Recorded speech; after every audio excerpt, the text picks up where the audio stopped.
Iran युद्ध की वजह से उपजे एनर्जी संकट के बीच भारत सरकार क्राइसिस मैनेजमेंट में लगी हुई है। युद्ध की शुरुआत में होर्मुज के बंद होने से एलपीजी और तेल के आयात रुक गए थे। हालांकि अब स्थिति सामान्य होती हुई दिख रही है, लेकिन अभी भी भारत में एलपीजी को लेकर कई जगहों पर दिक्कतों का सामना करना पड़ रहा है। ऐसे में सरकार भविष्य में किसी भी संकट से बचने के लिए उपाय कर रही है। इसके तहत सरकार ने एक बड़ा आदेश जारी किया। इस नए आदेश के तहत यह अनिवार्य कर दिया गया है कि अगर कंज्यूमर्स उन जगहों पर एलपीजी की जगह पीएनजी यानी पाइप्ड नेचुरल गैस का इस्तेमाल शुरू नहीं करते जहां इसकी कनेक्टिविटी उपलब्ध है, तो उनके घरों में एलपीजी की सप्लाई बंद कर दी जाएगी। इस आदेश का मकसद गैस नेटवर्क का विस्तार तेजी से करना और किसी एक ही ईंधन पर निर्भरता कम करना है। ये आदेश सरकार ने ऐसे समय में जारी किया है जब देश में एलपीजी सिलेंडर को लेकर दिक्कतों का सामना करना पड़ रहा है। खासकर कमर्शियल गैस को लेकर सप्लाई सबसे ज्यादा प्रभावित हुई है। बता दें कि भारत में बहुत से ऐसे घर हैं जहां पीएनजी और एलपीजी दोनों का कनेक्शन, और सरकार के कहने के बावजूद वे एलपीजी सिलेंडर को सरेंडर नहीं कर रहे हैं। ऐसे लोगों के लिए सरकार बार बार अलर्ट मैसेज भेज रही है। अगर इन्होंने इसे सरेंडर नहीं किया तो सरकार आपका गैस कनेक्शन काट सकती है। इधर केंद्र सरकार ने बुधवार को कहा कि हमारे पास कच्चे तेल का पर्याप्त भंडार उपलब्ध है। देश में किसी भी पेट्रोल पंप पर पेट्रोल और डीजल की कोई कमी नहीं। पेट्रोल पंपों को सप्लाई करने वाले टर्मिनल्स पर भी पर्याप्त स्टॉक मौजूद है। दिल्ली में इंटर मिनिस्ट्रियल ब्रीफिंग के दौरान पेट्रोलियम मंत्रालय की संयुक्त सचिव सुजाता शर्मा ने लोगों से डर और घबराहट में पेट्रोल डीजल की खरीदारी करने से बचने की अपील की है।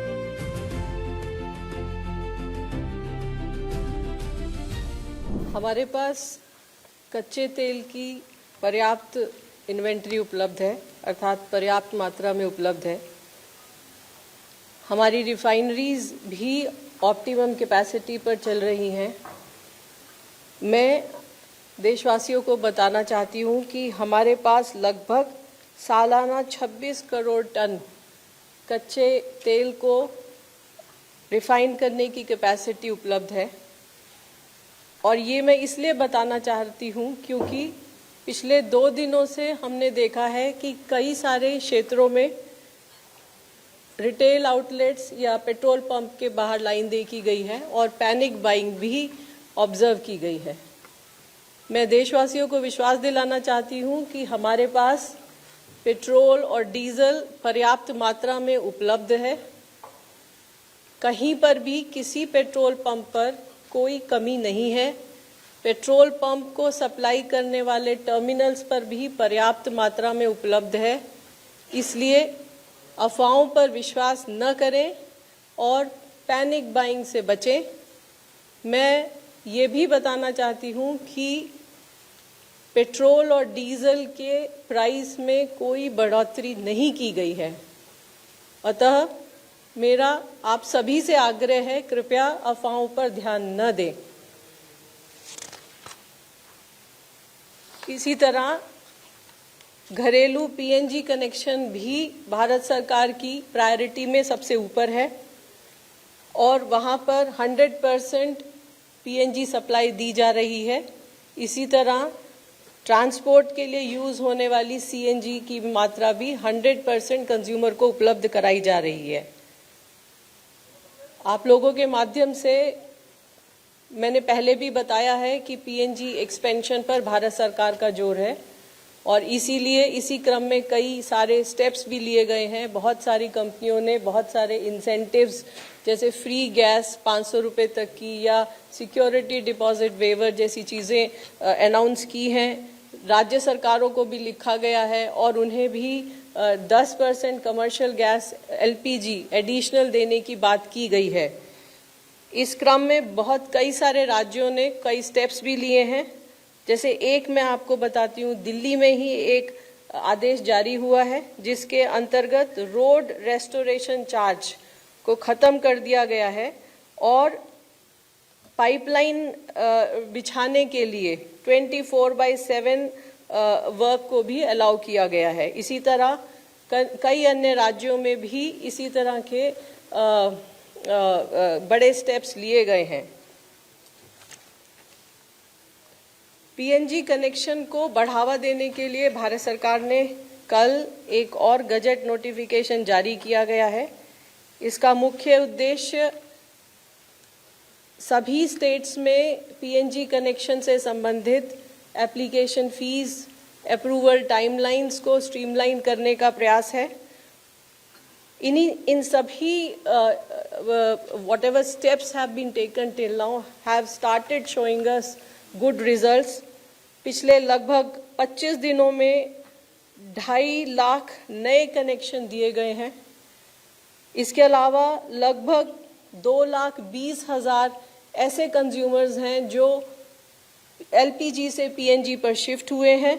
इसके अलावा 2.5 लाख नई एप्लीकेशन या रजिस्ट्रेशन भी प्राप्त हुए हैं।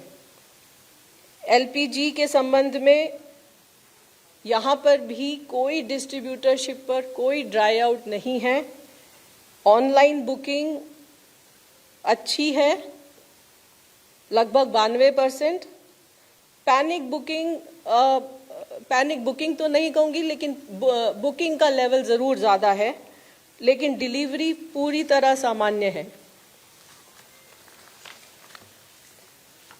जैसा कि मैंने पहले बताया कि 21 तारीख को भारत सरकार ने कमर्शियल एलपीजी का क्वांटिटी 20% से बढ़ाकर 50% किया, और उसमें भारत सरकार ने सभी स्टेट गवर्नमेंट से रिक्वेस्ट किया कि dhaba, hotel, industrial canteen, community kitchens या कैंटीन्स, सब्सिडाइज कैंटीन्स जो राज्य सरकार या लोकल बॉडीज चलाती हैं, उन सभी को प्रायोरिटी दी जाए।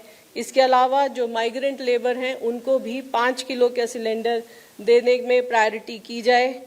इन सब के फलस्वरूप लगभग अभी तक 26 स्टेट्स ने 22,000 टन कमर्शियल एलपीजी एलोकेट की है, और allocation is all over the country. जहां पर राज्य सरकार ने एलोकेट किया है वो भी है इस क्वांटिटी में, और जहां हमारी ऑयल मार्केटिंग कंपनीज दे रही हैं वह मात्रा भी इसमें सम्मिलित है। इस सब के प्रयासों के फलस्वरूप कल लगभग 30,000 5 किलो के सिलेंडर दिए गए हैं।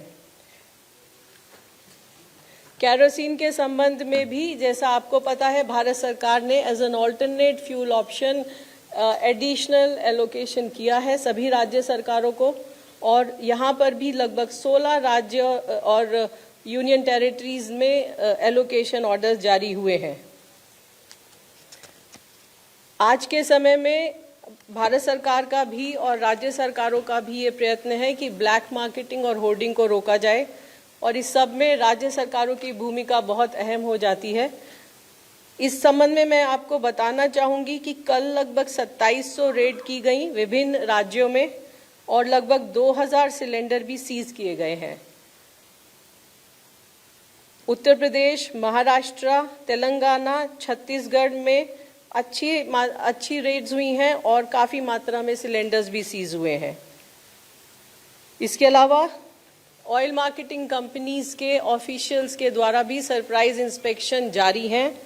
अभी तक लगभग 290 शो कॉज नोटिस इशू किए जा चुके हैं।